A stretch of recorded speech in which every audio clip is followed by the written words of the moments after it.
Ang una nating gagawin mga boss, no, ito munang hide object. Halimbawa, gusto nating i-hide itong mga supang ito. Meron tayong command na hide object. Ito yon, no? Tapos, ise-select lang natin yung i-hide natin, no? Halimbawa, itong sopa. Tapos, halimbawa, itong bed na ito. Then, enter. Ayun, nawala siya. Hindi siya na-delete mga boss. Nakatago lang yan, no? Pero anytime, pwede naman nating i-unhide yan, no? Maski sabihin nating wala siya, pwede naman nating i-unhide kung gusto natin. I-type lang natin yung unhide and then click natin ito. Ayun yon. So, nagbalik siya. Okay, ang susunod na pag-uusapan natin, ito namang copy array, no? Halimbawa mga boss, meron tayong putting dito, no? Gagawa lang muna ako. Tapos meron tayong bakal dito sa baba. Halimbawa, meron tayong bakal dito. Sample lang natin ito mga boss ha. Tatansyahin ko na lang muna. Ngayon, halimbawa, ganito siya, no?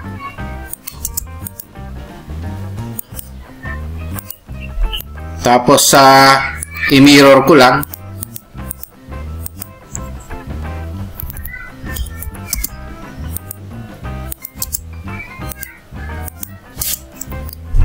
Ngayon, halimbawa, kung meron tayong bakal dito, circle lang ako.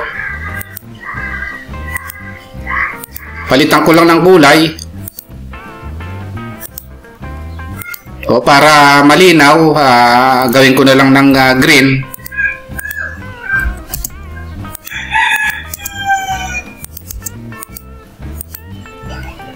Tapos, i-hatch ko lang ito para medyo kita natin.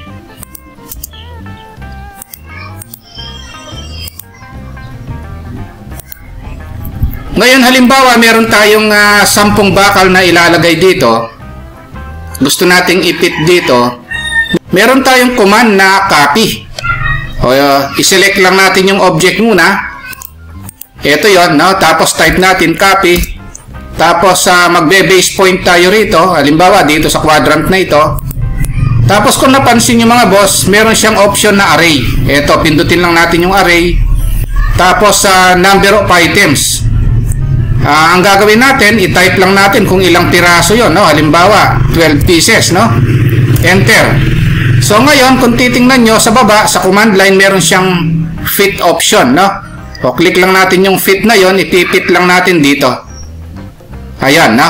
Kailangan na perpendicular yan para fit yan, no? Pare-parehas yung distance niya, center to center, no? 12 piraso ito. 1, 2, 3, 4, 5, 6, 7, 8, 9, 10, 11, 12. Ayun, no? Parehas na parehas yung distance niyan. Ayan yung copy na may option na array, no? Ang susunod na pag-uusapan natin command, no? Dito sa AutoCAD, ito na mga text mask command, no? Kung napansin nyo mga boss, no, itong mga letter, no, sagabal yung hatch, no, dito sa letter, no. Kung gusto nating hindi maging sagabal yan, meron tayong command, no, ito yon, text mask. Itatype lang natin yan, text mask, ito yon. Tapos ise-select lang natin yung mga letter na ayaw nating magkaroon ng sagabal na hatch, no. Pag in-enter natin yan at nag-red gen tayo, kung napansin nyo mga boss na wala yung hatch sa gilid, oh, hindi na naging sagabal, no? Nababasa na ng husto yung mga letter. Ayan yung text mask command, no? Pag-usapan naman natin yung ibang importanteng command sa AutoCAD, kagaya ng boundary, join, at saka group. Kaya lang mga boss, kung bago pa lang pala kayo, no, sa maliit pa lang nating channel, huwag nyo po sanang kalimutang pindutin muna pala, no, yung subscribe. Isama nyo na rin po yung like at saka yung notification bell, no, para every time na may bago po tayong video, ma-notify po kayo. Ang una nating pag-uusapan mga boss, no, itong command na group. Dito sa group mga boss, no, halimbawa, itong mga sopa na ito, no? Bukod sa block command, kung gusto nyo lang gawing isang entity, itong tatlong ito, pwede nyo gamitin yung command na group. Ito yon. And then select natin itong mga ito. And then enter. Kung titingnan natin, pag kinlik natin ito, buo na siya. Ayun, no? One entity na yung mga sopa na ito, no? Ngayon, kung gusto nating paghiwa-hiwalayin, no, pagdating ng araw, meron naman tayong command na ungroup, no? Ito yon.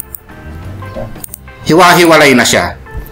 Ayun yon, no? So, importante itong command mga boss na ito kasi minsan gusto nating maging one entity yung isang object para hindi mawala o minsan na accidentally na i-erase yung iba, no? Ngayon, ang susunod na pag-uusapan natin mga boss, ito namang command na join, no? So, halimbawa, meron tayong line dito. Gusto nating maging dugtong-dugtong itong line na ito. Gusto nating maging one entity. Meron tayong command na J. Itong shortcut command kasi ng join, J ito, no? Tapos select lang natin ito. Enter, and then click lang natin, buo na siya, no? Ayan yung join command, no? Ngayon, kung gusto naman nating magkahiwa-hiwalayan, pwede nyong i-explode. Ayun, hiwa-hiwalay na uli siya. Ayan yung join command, no? So, J, enter. O, kung gustong maging one entity, join command, no? Ngayon, ang susunod na pag-uusapan naman natin, ito namang tinatawag na boundary, no?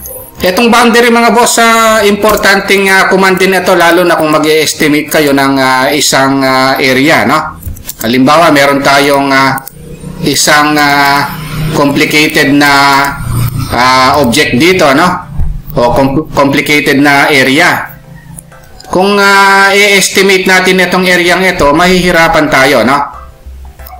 Para ma-estimate natin ito, kailangan gumawa tayo ng boundary, no, para mabilis, no? So, BO, ito yung boundary, then pick points button, click yung loob, and then enter, ito. So, kung titingnan natin mga boss, ayun, no, meron na siyang boundary. So, buo na siya, ayun, no. Ngayon, kung gusto natin i-estimate yung area niyan, simple na lang, no, ililist na lang natin, no. Select ito. Kung titingnan natin, no, yung area, lalabas na rito ito, 20.88 square meter. Ayan, no, kung meter yung unit natin, no. Ang perimeter niya, ang haba niya, 19.63 meters naman. So, ibig sabihin, ito, ang haba nito is 19.63 meters, no, which is ang area naman nito ay 28 point something square meter, no. So ililist na lang na pagka gusto nating kunin yung area. Ito yan, no, 20.88 square meter, no. Etong mga fill mga boss, halimbawa gusto nating gawing solid yung isang object mga boss, no. Halimbawa yung circle, rectangle. Kung i-hatch natin ito ng solid, halimbawa H for hatch, no? Tapos may solid dito, halimbawa sinolid natin ganun, no? Ngayon, kung gusto nating nakasolid siya pero gusto natin na minsan ayaw nating makitang nakasolid siya, meron tayong command na fill, tapos meron siyang option na on at saka off, no? So halimbawa itatype natin fill, ayan, no? Tapos click natin yung fill. Tapos kung titingnan natin dito mga boss, meron siyang on at saka off. So naka-default siya sa on. So ibig sabihin, yan ang nakikita natin, no, dito sa screen, no, ng AutoCAD. Subukan nating i-off. Pag in-off natin mga boss, hindi siya automatic na mawawala yung pagkakasolid, no. Kailangan nating i-regenerate yan or type natin yung regen. Then enter. Ayun siya, no. Pero ganun pa man, no, yung pagkaka-off niya, pwede nating ibalik, no. So i-type lang natin fill uli, and then pwede nating i-on. Ngayon yung pagkaka-fill on niya, hindi pa natin automatic na makikita kasi kailangan pa nating i-regenerate, no, or i-regen natin. Then enter natin. So ito yon, no. Parang ni-refresh natin kumbaga, no. Ayan yung fill on and off, no. So, eto mga boss, yung pagkakasolid nito, no, madalas natin gamitin yan sa mga bakal natin, sa mga structural drawing, mga ganon, no. Ang susunod na pag-uusapan natin mga boss, no, etong command na rectangle, no. Akala kasi natin, etong rectangle, no, pag nag-rectangle tayo, eto na lahat yon, no. So, actually, itong rectangle, maraming options yan mga boss, no. Halimbawa, magre-rectangle tayo. Kung titingnan natin, meron siyang chamfer, elevation, fillet, thickness, width na option, no? Halimbawa, click natin itong fillet, no? Pag kinlik natin yan, ano raw radius? Fillet radius, halimbawa, 1, yung radius. So, kung titingnan natin, ang radius nito, kung magiging circle ito, 1 ito, no? So, ibig sabihin, automatic rounded yung corner, no? So, minsan kasi gusto nating gumawa ng rectangle na smooth na yung corner, no? So, hindi na natin kailangang ipili pa ito, no? Tapos, lagyan ng radius, automatic na. Ngayon, kung gusto naman nating ibalik sa dati, rectangle, pili, ilagay lang natin sa 0 yung value, no? So, pag nag-rectangle tayo, balik siya sa dati, no? Yung corner niya is sharp, no? Ngayon, aside from rectangle fillet, meron siyang chamfer naman, no? So, yung pag kinlik natin yung chamfer, halimbawa yung first chamfer distance, halimbawa 1. Yung second chamfer distance, 1 din. Pag nag-rectangle tayo rito, ayan, no? Meron na siyang cut, no? Ayan yung chamfer option, no? Ngayon, kung gusto nating ibalik sa dati, kagaya ng ginawa natin kanina, rectangle, chamfer, pagkatapos i-0 lang natin, no? Ay parehas lang nating 0, balik siya sa dati, no? Rectangle, meron din siyang width. Yung width, kakapal ito, no? Click natin yung width, and then halimbawa yung width 1, so click natin, ito siya. So, makapal siya, no? Minsan kasi kailangan nating gumawa ng rectangle na may kapal siya, no? Kung gusto nating ibalik sa dati, yung width, ilagay natin sa 0. Pag nag-rectangle tayo, ito siya, no? Ngayon, meron pang option yan, yung elevation naman, no? Tsaka yung thickness, no? Ang susunod na pag-uusapan nating option niya, itong thickness. Click natin yung thickness. Halimbawa, ano yung thickness? Halimbawa, ang thickness niya 2. Pag nag-rectangle tayo, 2 ang thickness nito. Hindi natin makikita dito sa top view. Pero makikita natin yan sa 3D views. Punta tayo sa view. Tapos punta tayo dito sa 3D views. Halimbawa dito sa Southwest Isometric. So kung titingnan natin, ito yon, no? So meron siyang thickness, no?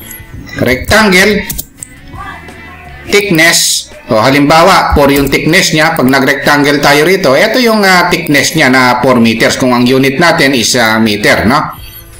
Pag gusto natin ibalik sa dati, rectangle, thickness, ilagay natin sa 0.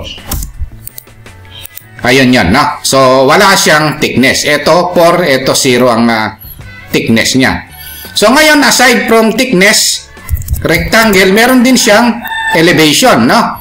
Click natin yung elevation. Ibig sabihin, pwede nating iangat. Halimbawa, ang elevation niya 5. Pag nag-rectangle tayo rito, ayun, nakaangat siya ng 5 meters, no?